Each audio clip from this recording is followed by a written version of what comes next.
Hi,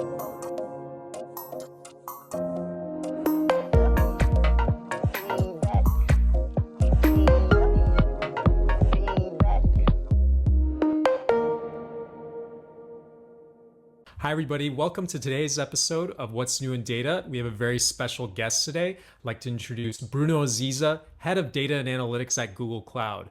Bruno, how are you doing today? I'm doing great. Thank you so much for having me, John. Absolutely. And this is your second time on the show. You were on the show about this time last year. You had a great set of predictions that we're gonna run through and review, or you really came off like a Nostradamus in that. But first, tell the listeners a bit about yourself. Well, thanks for the introduction. That's going to be really hard to live up to that because I don't think I'm Nostradamus, but we did talk about a few things that were going to happen in the field, and lots happened over the last 12 months. So yes, for people who don't know me, I'm Bruno Aziza. I work here at Google Cloud on products you might be very familiar with: BigQuery, Dataflow, Dataplex, Dataproc, and over the last 12 months, I actually got promoted and got Looker as part of my portfolio. So both the outbound product management team and the product is part of my portfolio. So I'm really excited about that because, of course, I have a strong background in business intelligence as well. We're also doing a ton more work with partners like you, for instance, or where we announced that Gartner the integration of Stream and BigQuery. You did a great presentation in our booth, and I'm, of course, looking forward to doing even more at the Gartner European conference that's coming up just in here in a couple of months. And so, yeah, looking forward to doing more with you and frankly, hearing more from the community because 60 or so % of my time is spent with customers. And so we love to hear from them and how they're innovating. Yeah, that among other things, why you're such a great guest on the show. And congratulations on your new responsibilities and promotion. Very well deserved. Great to hear the Looker portfolio products is also going to be under your expertise and leadership. So yeah, let's dive right in. So last year you were on the podcast and we went through a set of predictions for data for 2022, and it's really great to see how they played out. So one of the areas where you spoke about was the growth of data mesh. And, we've seen data mesh evolve in a really great direction. Seems like every time I meet with a data leader or a practitioner, it's not a matter of, whether they've heard of data mesh or not. It's 100% they've heard of it, and they're looking for the best ways to implement it if they haven't already yet. So I'd love to get your thoughts there as well. Absolutely. So when you and I talked last year in March, I think I just published a piece in VentureBeat around what is this data mesh thing that everybody's talking about. And I think if I remember correctly, there were three types of people. There were the people that were, looking at it and then saying, there's nothing new here, move away, move on. There's people that are saying, yes, this is a new paradigm we need to think about and kind of restructure around that. And then there were people that were kind of distracting it a little bit by turning the data mesh into something it wasn't. And I think, if I now look back over the last 12 months, I'd probably say that data mesh is the biggest disappointment of 2022, and primarily not because of the data mesh itself, but because of the interpretation and how people use that as, a way to create hype for their company maybe, and letting people believe that the data mesh can be something that you buy as a product as not as a SKU. And so there's been a little bit of that tension going on. In fact, next week I'm presenting with ThoughtWorks on how to make the data mesh real. And so there's definitely a huge need from chief data officers and data leaders on how do I take the theory now and make it actually applicable and run into production. I think even Zamak at the beginning of the year in January even started a company to help people with that. So, I just came back from a long trip where I went through Europe and Canada, and I probably saw in a space of 2 weeks over 70 customers, and it's definitely a big theme for most of them. I think what we're learning is that the data mesh is not the destination. The data mesh is a way to get to the end destination, and the way that people are now talking about this end destination is data products. And that's really where the opportunity exists for many of the people listening to us. Is in the past, we were in the data management business. We were in the how do I protect data? How do I make sure that only a certain set of people have access to only a certain set of data And now we're turning that as an opportunity to create value from data, where data teams are organizing themselves so they can monetize the outcome of the data. And monetizing might not mean that you're selling the data or selling the insights, but that these insights are actually turning into value for the organization, the stakeholders that they're responsible for. We just had a session with PayPal, who their leader, their implementation leader, is explaining how he built the team, how he organized the entire team and the technology stack in order to make this data mesh concept a reality. And the output, the artifact of this data mesh, is a set of data products that he's created for the organization. So that's really kind of what we're learning as we're maturing. The data mesh is an architectural design or a way to organize yourself so you can output these products in a repeatable manner. Absolutely, Bruno. And I think you touched on a lot of great points. And of course, Zhamak Dehghani, the creator of Data Mesh, if anyone's interested in really learning about that at depth, in addition to following the work you're doing, which is really boots on the ground with data leaders, seeing how it's developed in the real world, she has a great book on the topic, which covers the core principles, and it's really, exhaustive in terms of how very detailed in terms of how you can actually implement it and make sure you're getting success out of it. Stream, on our side, we're very proud to be part of the data mesh learning ecosystem, and also very excited to see what Zhamak's going to do with her company. But there's simply no debating that data leaders are having success with it. They're implementing it. I've worked with data teams that have hyphen data mesh in their team name, which is very interesting because it's a great way of describing kind of the focus of a data team to really enable their internal stakeholders with data products that are specific to their business use cases. So that was one prediction that really played out. Like you said, parts of it were disappointing to kind of see how it was scrambled a bit by maybe some zealous marketers. But on the other hand, it's definitely grown and become a boon to data leaders. Absolutely. And what we're seeing is also the way that this concept is being adopted. Like last time we talked about what's happening in the enterprise adoption of all these new technologies and the modern data stack and so forth. And so also something we learned over the last year is organizations are starting to really structure their approach in a way that's becoming more repeatable to get to this data product. And it turns out that the data mesh is a central phase, but it's the second phase in their maturity. What we're seeing is most organizations are going through 3 phases of maturity. The first one is this idea of building a data ocean. Nobody builds data lakes anymore. They build a data ocean. The reason behind that is I love the analogy of the lake. This, by the way, I learned from a customer. The CIO of Vodafone explained this to us, where he's saying that the lake is a very comfortable concept because it's landlocked. You see the end of the water. But unfortunately, that's not the reality of most organizations. They need data that is, outside their view. Maybe it's data that's not even inside their own company. Maybe they need to partner with somebody else's, a part of an ecosystem, if you will, to get their data. So that's where data sharing is really important.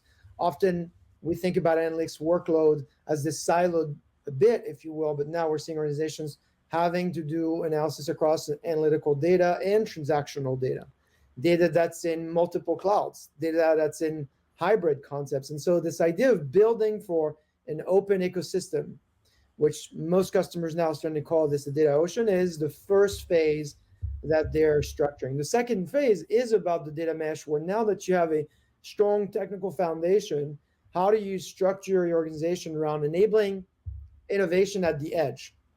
And that's really what we're learning the data mesh is about, is centralized policies, distributed data, distributed teams, creating ownership and the ability for them to go out and innovate with sanctioned data. And so here, the ability of having a catalog, the ability to auto-discover data sets and manage them centrally is an important one. The bit where building data products occurs is primarily where it falls apart, is when people are missing a universal semantic layer that enables them to take the concept of the data mesh and now gravitate towards common definitions of particular key metrics like customers or margins or revenue or any of those things, where there's a maturity that's happening at that level. So really, enterprise adoption is looking more like these three phases: an ocean, a mesh, and a data product, or a way to have a factory that outputs these business centric kind of applications. Think about anomaly detection, fraud analytics, propensity to buy.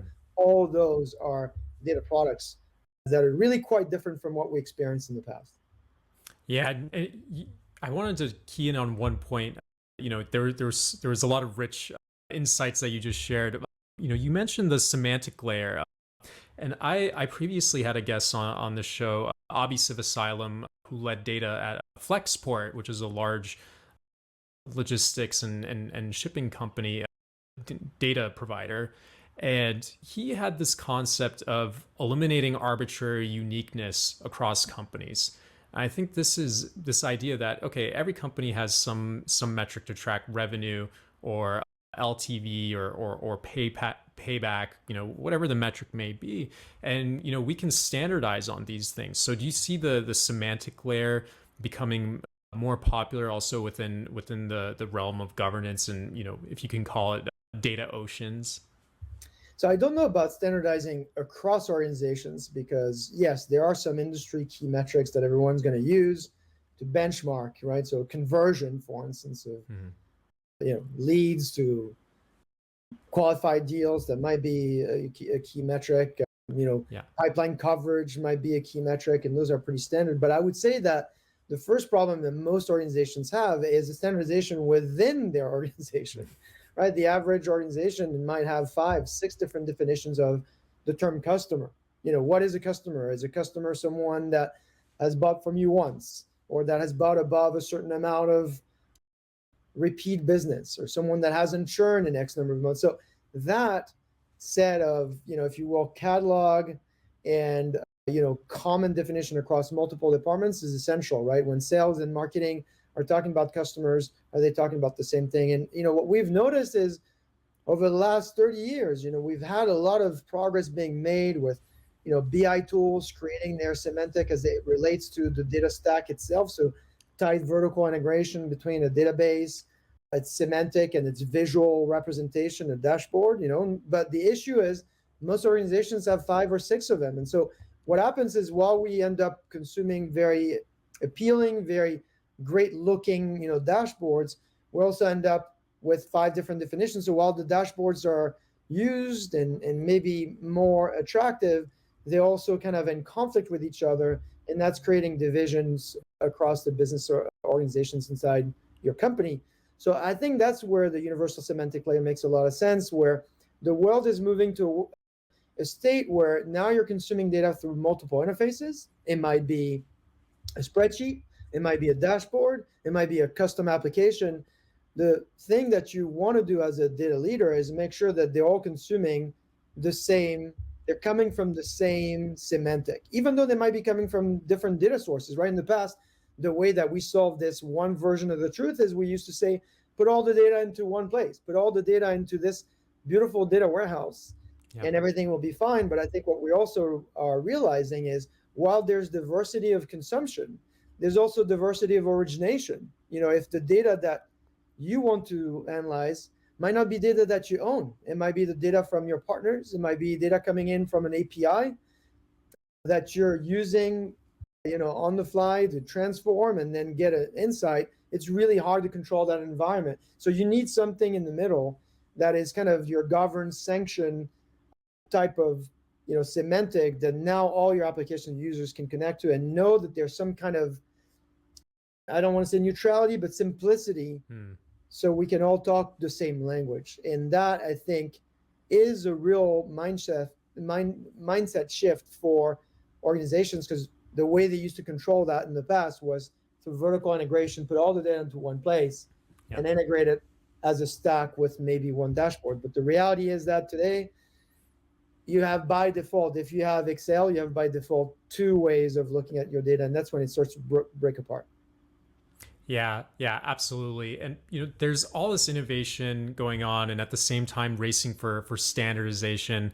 And then the third thing, which has to come up as a result, is optimization. And when I say optimization, I mean on the operations and the costs. So data leaders have to think about, hey, as I scale out in the cloud. I think it's pretty much a very standard problem now that teams end up, they get so much value out of what they're doing in cloud analytics initiatives that, innovation just happens naturally, and they grow so fast. And CIOs and chief data officers also have to think about, optimizing their costs so that, they can, report better ROI from their data initiatives as well. So you also had some data there that you spoke about in one of your recent car episodes. So, why do we think that only 1/3 of data teams have met cost optimization goals? I think I was talking about some of the Gartner data that you and I witnessed at the conference, where I think it was a Yeah. third, a third, a third. Like a third of organizations are getting value, a third of them are able to manage their cost optimization, and then a third of them are able to actually generate the revenue that they're looking at. I think, one of the issues is related to the insane amount of effort that's related today with getting data to a place where people can actually take action on it, right? There is the typical, the data logistics issue where you look at the average organization. I think only 10% of the data that we produce every year at an organization is original. So that means a large amount of the organization's data is copied multiple times, moved multiple times, transformed multiple times. So it's really hard to keep in check your costs here because, well, now you're storing it multiple times and maybe you're processing multiple times and transforming multiple times. And so I think that's probably an issue where we're in the middle of a transformation where in the past, the work of data was largely about pipelines and was largely about storing this data in multiple places. Now we want data in real time. That's a huge attribute of data products, is that you're moving away from a set of extracts that is a reduction from the original source to now querying directly the application that's generating the data in real time. That is a huge requirement to build a successful data product, but it's an architectural design that is really different from what we've seen before. And it also then opens the question like, okay, so now if I'm launching thousands of people at this platform, how much is it going to cost me? So the other part of it is, as you're moving to this new way of building data products, do you have an intelligent financial ops approach to it? I think it's one of the dimensions that's frankly missing today in the data mesh construct, is we're not talking about financial ops. And that's a huge issue for most chief data officers. How do I manage this cost? Of course, I'm willing to pay more money if it's going to generate more value, but how do I cross charge? How do I use capabilities like auto scaling that are really just charging me for what I'm using only? The industry is still evolving that today there are very few vendors that have true auto scaling, right? The auto scaling that most companies have today is you buy a box, you buy this capacity, you play within this capacity, and when you need to now go to the next level capacity, you either buy a bigger box or you buy a second box. Well, that's really not very effective if in that second box you're just using 10% of it. And so I think that's what you're witnessing here, is that CDOs have to think about how they architect differently. We're moving from data logistics to a world of real-time data, to a capacity-based pricing that has auto scaling embedded in it. So you can be guaranteed that, well, now you're just paying for what you're using, plus an intelligent financial ops strategy that enables you to cross-charge for the people that are generating the work and are getting the most value. So these three things really are, things that organizations have to evolve through, but we're right in the middle of that now, I think. And, next year, hopefully, when you and I talk again, hopefully these things will be in much better shape. Yeah, and we're super proud to partner with you and Google on the whole initiative of getting data in real time to feed these data products. Now if you go into BigQuery and you click the add data button, you'll see stream right there. And we co-published this benchmark together where you can get data out of your operational database into BigQuery within 1 to 2 second data freshness SLAs. And the reason this is actually critical and more important than ever is being able to productize this data, right? Because it's hard to say something's a true data product that you can always action and deliver to all your stakeholders or automate something from a custom application, without the data being real time. So I think now that users have access to, they essentially what we're trying to do, right, is eliminate that enterprise split brain. You want your decision engines to be in sync with all the operational systems, so your data teams do have that additional power and leverage to make these initiatives more successful than ever. That's correct. I mean, I think if you look at the attributes of data products, what we're learning, there's at least three attributes that people are building for. The first one is this notion of data. We call this limitless data, but the idea is that it's a system that should be able, it's an application or product that should be able to deal with data of any shape and form. So videos, audios, text. It's really important that the platform kind of supports all of these data types, and also origination. This data must be coming from multiple places, and your platform needs to be able to do that. A great example is, if you're having to pipe in real-time data about the cost of gas, for instance, and you're a logistics company, and you're saving X amount of gallons. Well, what is the cost of that? And so you probably don't have real-time gas information, but if you pipe in through an API, you can calculate this on the fly. So the ability of having a platform that enables you to work with data of all shape, all types, all origins, if you will, and run that in the same application, same unified experience, is a really important attribute of what a data product is. The second bit is what you just talked about, time frame, right? So real time or near real time, or as many of my customers call it, right time. What is the definition of real time for you? What are the increments that make it actionable for you? And that's critical, right? Because in the past, these data products were the result of extracts, which by definition, the minute you move data, it's lost its value. Just like when you buy a car, you drive the car off the lot, you already lost value, right? So we want to avoid that as much as we can. And then the third dimension is, what does the experience feel like? We're moving now to a world with so much software is available that you can create customer grade experiences. So now you don't have to compromise with a filter and a table. And these applications can look just like a consumer grade application that you might be using, like a Spotify, for instance, right? So that's the requirement, while you also having to think about enterprise grade type of environment. And if the application is a consumer grade, it's very intuitive and very attractive and so forth, but also breaks down, then you're not doing it correctly, right? So I like Spotify as an example because it's a great customer of ours, but also it's a great example of a data product which works in real time, has an SLA to get you music within seconds, and really falls apart because it needs to work on a platform that's highly reliable, because that's how they monetize, right? If you can't connect to Spotify, well, then you kind of churn because you don't use their application anymore. Very much like what Google.com does today. Google.com is an example of a great data products. Insane scale, great level of personalization, handling with data and queries, frankly, that can't be predicted. You can have a high level of concurrency and a high level of data being fed into the system that nobody really can predict. And so those are the rules of data products in 2023, I think. Yeah, absolutely. And hearing about these real world stories of data products, and I always point to one that uses both Stream and Google Cloud. One, Macy's, powering Macy's.com, right? It starts with raw inventory data, but the product is actually a consumer facing experience where they need that inventory data in real time to know, if they buy it now, is it going to be in stock? Is it going to ship in 1 day? Is it going to ship in 6 weeks? Like customers, it's all about the power of now, and understanding people expect things at their fingertips. So this type of data infrastructure is ultimately going to continue to power this.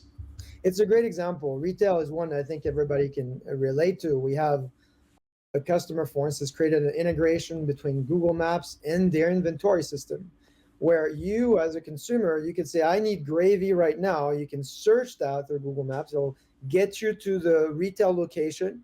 You'll be able to search in real time their inventory.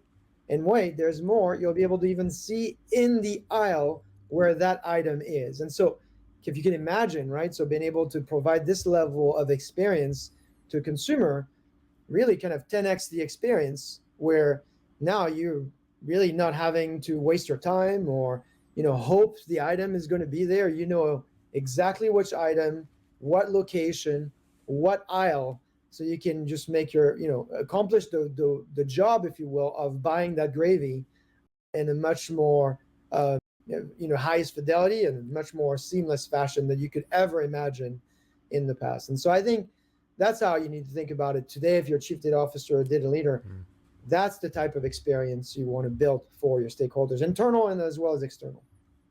So there's all this talk about, organizing your data, but, how as a data practitioner or data leader, how do you organize yourself? Yeah, it's a great question, because I think as we're talking about the transition of this amazing opportunity you have, the incredible amount of technology that now is available, where the question we need to ask ourselves is, should I build it versus things we had in the past, and how do I build it? Now we want to be really specific and intentional when we build applications. What is the team? What does the team look like? And so what we've learned is that at least 5 roles you need to have inside your organization in order to succeed in building this data product opportunity for you. The first one, the most obvious one, is the data product manager. Of course, we know a lot about this. You and I are in the product business, so product management is at the core of everything we do. But what's unique about a product manager is that they are the owner. They are the owner of the data itself. They are the owner of creating value from that data. So you kind of think you need that CEO, if you will, of the product. And for us, that's the data product manager. So what do they look like? Well, they typically might have done product management before at a software or a company or hardware company, depending on your business, but they also have a deep understanding of what the stakeholders need. So the data product manager is the first role.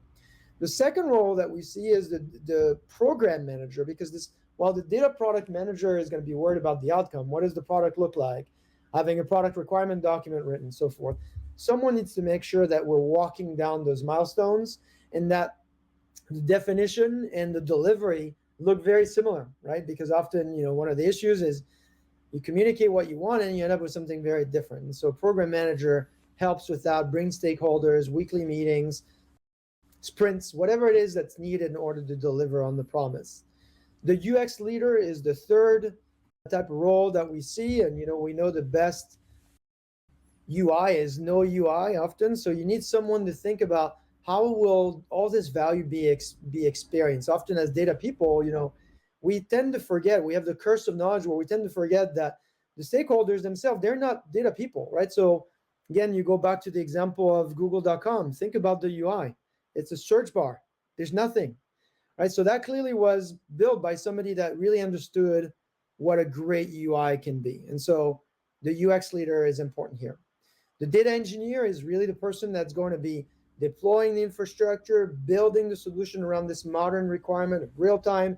They're really the glue between the core team and everything else around operations. And then finally, the leader, the chief data officer, is going to be the person that has a seat at the table with executives and helps you build a case, getting the right headcount, getting the budget, and making this data product a thing that we do. Often we talk about culture as being the number one barrier for any organization to be data driven. And while culture is a set of principles, culture is really what you do. And so you need to have people that are exemplifying your data principles and your data values, and the chief data officer should be kind of the champion for you across the organization. Yeah, thank you for that excellent overview. I know you spend so much of your time out in the field, boots on the ground with data executives and leaders and practitioners. So, to see how they're structuring their organizations for success, I think it's a bit of a blueprint for every data team to kind of scale into at the time is right. But at least understanding, even if you can't staff each one of those roles, you need to have someone who can either do wear multiple hats, but still think about both those things, right? So it's like both owning the data as a product and also the UX, the pipelines, and then that executive vision and how you're really going to move the needle with data internally in your company, both for your internal stakeholders and operational teams, but also your customers.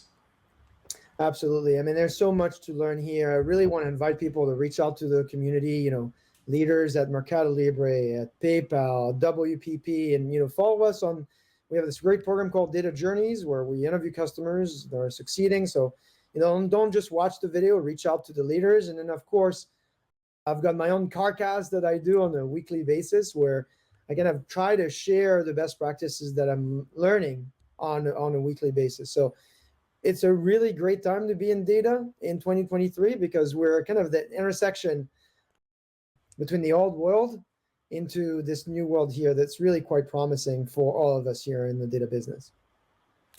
Well, Bruno Aziza, Head of Data and Analytics at Google Cloud, thank you so much for joining today's episode of What's New in Data. And we'll be in touch, and I'll see you over in London. Sounds great. See you soon, John.